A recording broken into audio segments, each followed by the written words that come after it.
राज्यवासी कांग्रेस 10 दफा guarantee card को नयागढ़ जिला कांग्रेस कार्यालय जिला कांग्रेस सभापति वरिष्ठ आईनजीवी रंजित दास उन्मोचन करिसेंती। नयागढ़ जिलावासी नयागढ़ नुआ चीनीकल स्थापन ग्यारंटी सह राज्यवासी कांग्रेस दलर 9 ग्यारंटी मध्य एक गृहज्योति योजना रे राज्यर प्रत्येक घरोई विद्युत उपभोक्ता 200 यूनिट बिजुली देय छाड़, 2 युव विकास योजना रे राज्यर 5 लाख युवक युवती निजुक्ति व्यवस्था सहित मासिक 3000 टंका बेकारी भत्ता,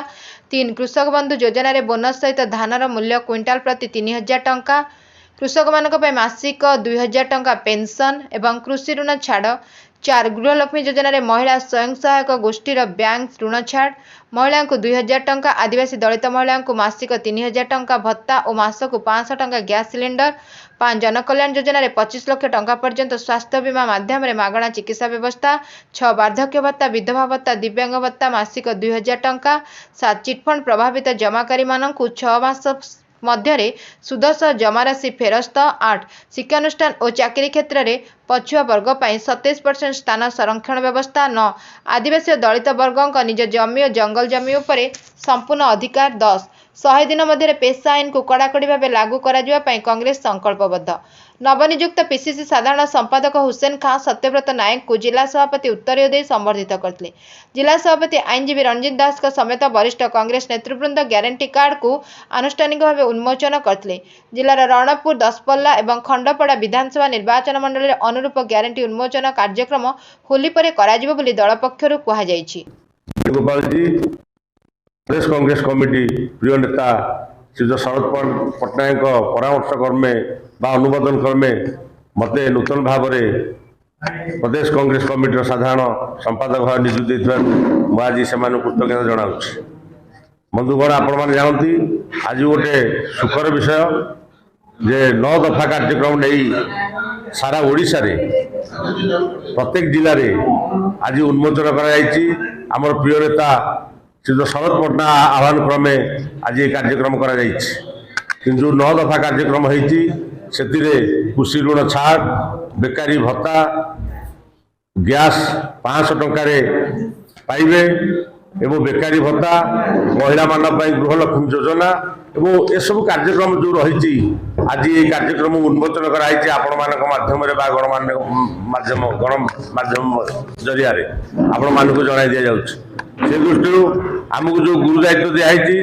आमको जहाँ निर्देश आसो आम से कार्यक्रम करूँ। कारण अतीत में नयागढ़ जिला कार्यकारी सभापति थी एवं अतीत राज्यर संपादक थी, वर्तमान साधारण संपादक भाव नियुक्त होती। देखो 2024 साधारण निर्वाचन आम प्रिय नेता प्रदेश कांग्रेस कमिटी सभापति शरद पट्टनायक राज्यवासी को 10 ग्यारंटी देइचंती। जो ग्यारंटी कथा आम आपण कहलु आम कांग्रेस दल जदि ओडिशा राज्य में सरकार को आसब जदि ओडिशार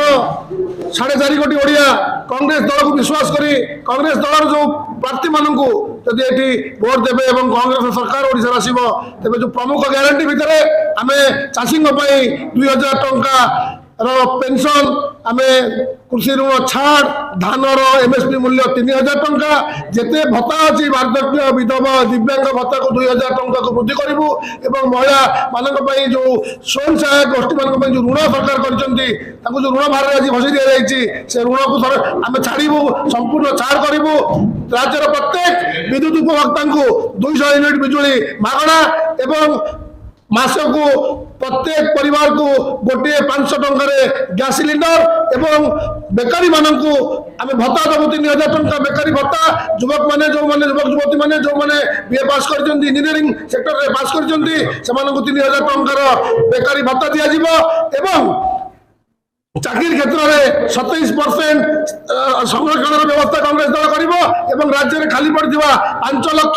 सरकारी पद पदवी को कांग्रेस दल पूरण करने आज संकल्पबद्ध और ग्यारंटी नहीं। जो प्रमुख प्रसंग भितर आम नयागढ़ जिलार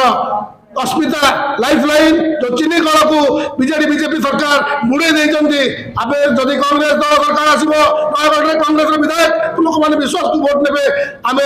शासन को आसबार 6 मास भितर नयगढ़ में 5 लाख क्रसिंग कैपेसिटी एक नूतन स्वयंचालित चीनी कल नयगढ़ स्थापना हम पुणी हसब नयगढ़ कांग्रेस आसब नयगढ़ हसब।